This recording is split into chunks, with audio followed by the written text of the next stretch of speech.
এদিকে পাঁশকুড়ায় শুভেন্দু অধিকারীর সভা, আমরা সরাসরি নজর রাখবো সেদিকে।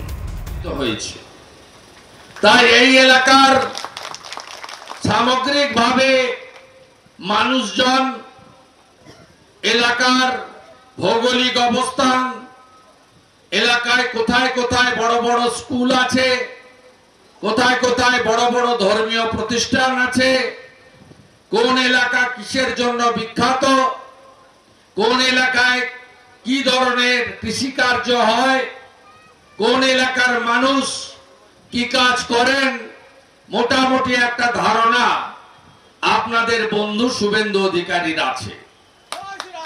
আমি আপনাদের কাছে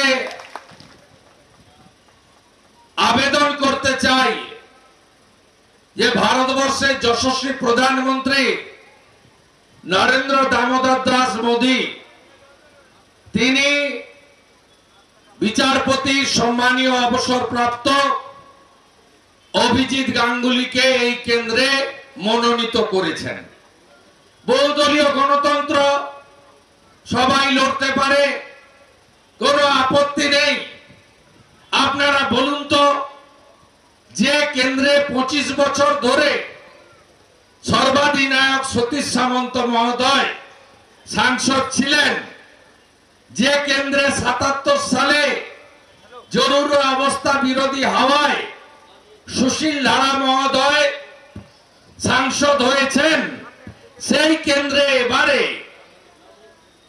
ভারতীয় জনতা পার্টির প্রতিদ্বন্দ্বী যে দল আছে দুটি, সেই দুটি দলের প্রার্থী, বিশেষ করে তৃণমূলের প্রার্থী, সেই প্রার্থী কি ম্যাচ করে? আরে তমলুকের লোক, শিক্ষা দীক্ষা রুচি অনেক উচ্চ স্তরে, আপনাদের সচেতনতা বিবেক বুদ্ধি অনেক উঁচু স্তরে আপনাদের। লক্ষ্মীর ভান্ডারে মাসে 1000 টাকা পান বাংলার মহিলারা। এবার কেন্দ্রে কংগ্রেস ক্ষমতায় এলে বাংলা তথা দেশের মহিলারা বছরে 1 লক্ষ টাকা পাবেন, এমনই বললেন বীরভূমের কংগ্রেস প্রার্থী মিল্টন রশিদ।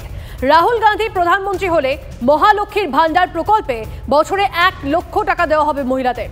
আর মহালক্ষ্মীর ভান্ডারকে হাতিয়ার করে সোমবার প্রচারে নামলেন বীরভূমের কংগ্রেস প্রার্থী।